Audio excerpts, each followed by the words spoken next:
మీకు ఒక్క రోజున ఏమయ్యా అని చెప్పి మీ ఆఫీసర్ని అడిగినరా ప్రభాకర్ గారు? మీరు మీ బీసీ వెల్ఫేర్ శాఖనే కళ్యాణ లక్ష్మికి షాదీ ముబారక్ నోడల్ శాఖ. మరి మీరు ఒక బీసీ వెల్ఫేర్ శాఖ మంత్రిగా, సీనియర్ మంత్రిగా మీరు ఏం చేయాల్సి ఉండే? సాంఘిక సంక్షేమ శాఖ మంత్రిని, గిరిజన సంక్షేమ శాఖ మంత్రిని, మైనారిటీ సంక్షేమ శాఖ మంత్రిని వాళ్ళ అధికారులందరినీ కూర్చోబెట్టుకొని విజయ్ గోపాల్ అడ్వకేట్ ఎవరో పిఏఎల్ వేసిండయ్యా. పిఏఎల్ అంటే మామూలు విషయం కాదు. ఆ పిఏఎల్ వేసిండు. పిఏఎల్లో మరి ఈ విధంగా ఆయన లీగల్ పాయింట్స్ లేవనెత్తిండు. అందుకొరకు ఈ లీగల్ పాయింట్స్కు మన కౌంటర్ ఏంది? అర్జెంటుగా పిలవండి అడిషనల్ అడ్వకేట్ జనరల్, మన జీపీలందరినీ పిలవండి అని వాళ్ళందరినీ పిలిచి, ఎందుకంటే మీరు జీపీలకు ప్రభుత్వ ఖజానా నుంచే జీతం ఇస్తున్నారు కదా. అడిషనల్ అడ్వకేట్ జనరల్ కూడా మీరు ప్రభుత్వ ఖజానా నుంచే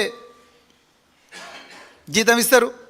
ఆయన కేసు బై కేసు లక్షల రూపాయలు ఆయన చేతిలో పెడతారు.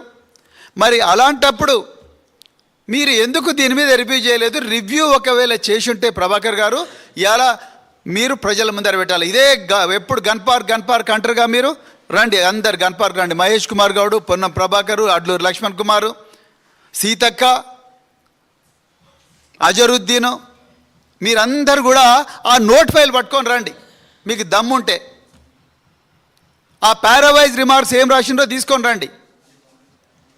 We want to know why your learned additional advocate general failed to file a counter in the Honorable Telangana High Court in front of Honorable Judge.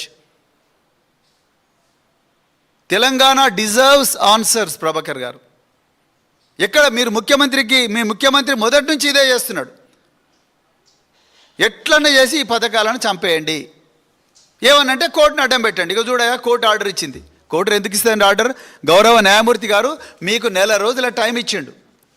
1 రోజుల టైం ఇచ్చినా మీరు కౌంటర్ ఫైల్ చేయలేదంటే మీకు ఈ పథకం అమలు కావడం ఇష్టం లేదు. ఈ 15,400 కోట్లు ఏవైతే గత 10 సంవత్సరాల్లో గౌరవ కేసీఆర్ గారు ఈ మహిళలకు వాళ్ళ సంక్షేమం కోసం, వాళ్ళ బాల్యాన్ని కాపాడడం కోసం, వాళ్ళ కుటుంబాల అప్పు బారిన పడకుండా ఉంచడం కోసం పెట్టారో, ఆ డబ్బులు మీరు వీళ్ళ మీద ఖర్చు పెట్టకుండా మెగా కృష్ణారెడ్డి, పొంగులేటి శ్రీనివాసరెడ్డి, సీఎం రమేష్, లేకపోతే మీ మూసీ రివర్ ఫ్రంట్ ప్రాజెక్టు, లేకపోతే ఇప్పుడు మీ తమ్మునికి ఇచ్చినావు కదా కొండలరెడ్డికి టెసరాక్ట్, అట్లా మీ బంధువులకు అందరికి కూడా పంచడం కోసం ఈ అమ్మాయిలకు వచ్చే డబ్బులని కూడా అక్కడికి డైవర్ట్ చేస్తున్నారు. మీరు ఫీ రియంబర్స్మెంట్ విషయంలో కూడా అదే చేశారు. దాదాపు లక్షలాది మంది పిల్లలు, వాళ్ళకు 8,000 కోట్ల రూపాయల బకాయిలు రావాల్సి ఉంటే మీ గవర్నమెంట్ ప్లీడర్లు, మీ అడ్వకేట్ జనరల్, మీ అడిషనల్ అడ్వకేట్ జనరల్ గౌరవ హైకోర్టులో ఏం చెప్పిండ్రండి? ఇప్పుడు మా దగ్గర డబ్బులు లేవు, ముందు పిల్లల దగ్గర నుంచి మా దగ్గర డబ్బులు లేవు కాబట్టి గౌరవ న్యాయమూర్తి ఏమన్నాడు? చూడయ్యా, వాళ్ళ కాలేజీలు నడవాలి, వీళ్ళేమో డబ్బులు లేవంటున్నారు, ముందు మీరైతే పిల్లల దగ్గర నుంచి తీసుకోండి, తర్వాత అయ్యేదవుతుంది.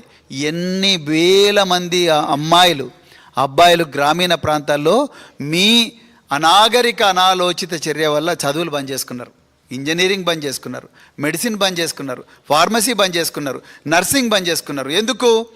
మీరు పిల్లలకు రావాల్సిన డబ్బులు మీరు తీసుకుపోయి కాంట్రాక్టర్ల చేతుల్లో పెడుతున్నారు. మీరు తీయండి ఇలా ఫైనాన్స్ డిపార్ట్మెంట్ నుంచి ఎవరెవరికి డబ్బులు ఎట్లా పోయినాయి. ఇప్పుడు మీరేం చేస్తారు అది కూడా మాకు తెలుసు.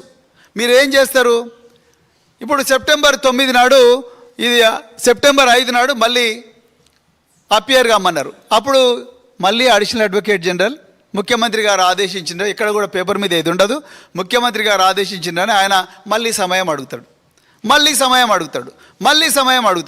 స్టే అట్లనే కంటిన్యూ అవుతుంటుంది. బాల్య వివాహాలు మళ్ళీ జరుగుతూనే ఉంటాయి.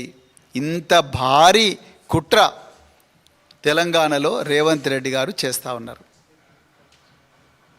మీరు 6 గ్యారంటీలనేమో పెళ్లి చేసుకుంటే 1,116,లతో పాటు కేసీఆర్ గారు ఇచ్చిన 1,116,లతో పాటు తులం బంగారం కూడా ఇస్తామన్న రేవంత్ రెడ్డి గారు ఇవాళ చివరికి స్కీమే మీ కుట్ర వల్ల ఎత్తివేయబడే ప్రమాదం వచ్చింది. లేకపోతే ఉమ్మడి ఆంధ్రప్రదేశ్లో కానీ తెలంగాణలో కానీ ఎప్పుడు కూడా 8 జీవోల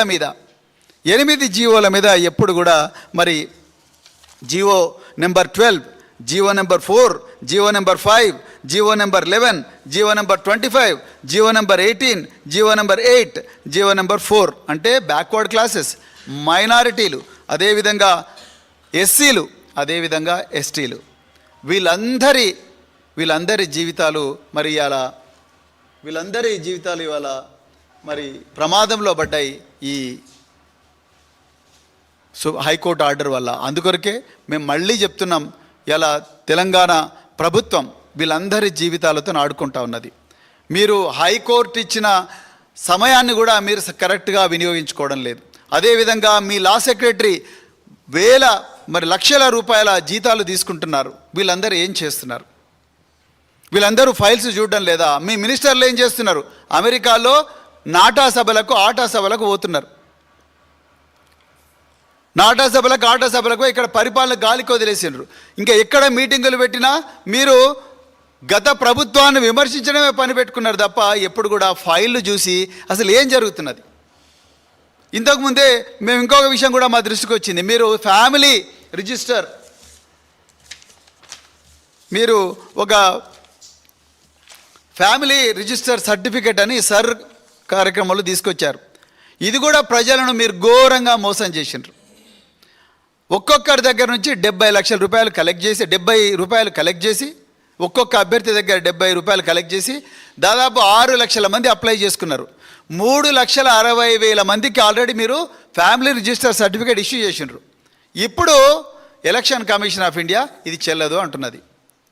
మరి ముఖ్యమంత్రి ఎప్పుడైనా మీరు ఆలోచించినరా? మీ లా సెక్రటరీ ఎక్కడ పోయిండు? మీ ప్రిన్సిపల్ సెక్రటరీ ఎక్కడ పోయినరు? మీ చీఫ్ సెక్రటరీలు ఏం చేస్తున్నారు? సోషల్ మీడియాలో తిరుగుతూ ఉన్నారు. అందుకొరకే ఈ పరిస్థితి వచ్చింది. ముఖ్యమంత్రి ఆయన లోకంలో ఆయన ఉన్నాడు. ఏమైనా అంటే 80 సార్లు ఢిల్లీ.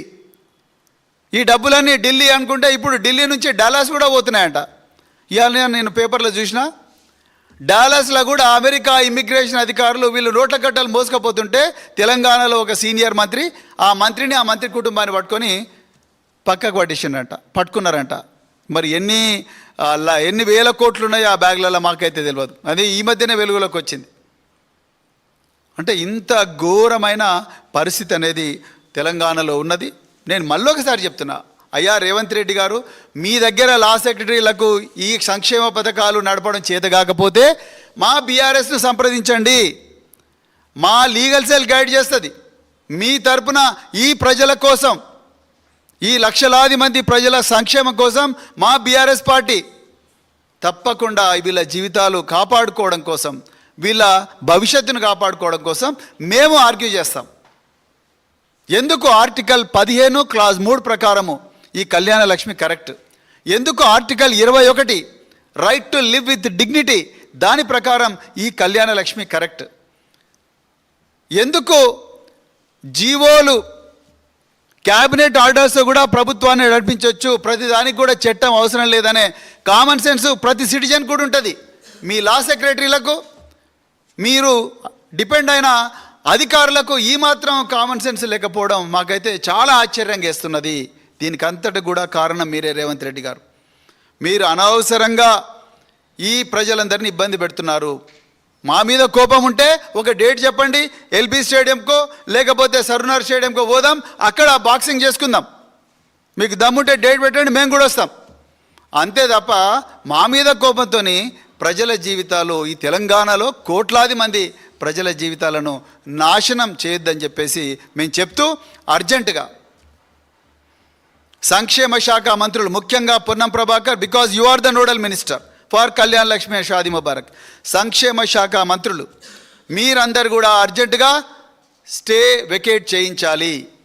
మీరు మళ్ళీ అడిషనల్ అడ్వకేట్ జనరల్ పంపించి మళ్ళీ ఆయనకు లక్షల రూపాయలు ఇచ్చి వీ వాంట్ మోర్ టైం, మాకు మళ్ళీ సమయం కావాలనే కుట్ర చేస్తే బీఆర్ఎస్ పార్టీ న్యాయబద్ధమైన పోరాటం చేస్తుంది. ప్రజలందరూ కూడా గ్రామీణ ప్రాంతాల్లో మీ కాంగ్రెస్ నాయకులను ఊర్లలో తిరగనివ్వరు. అందుకొరకే అర్జెంటుగా ఈ స్టే వెకేట్ చేయాలని డిమాండ్ చేస్తూ, ఈ దొడ్డిదారిన ఈ క్రూరమైన ఘోరమైన కుట్రలు ప్రజల మీద చేయడం బంద్ చేయాలని చెప్పేసి మరి ఈ ప్రభుత్వాన్ని డిమాండ్ చేస్తూ, ఇప్పుడు మరి మాజీ మంత్రివర్యులు శ్రీమతి సత్యవతి రాథోడ్ గారిని మాట్లాడాల్సిందిగా కోరుకుంటున్నాం.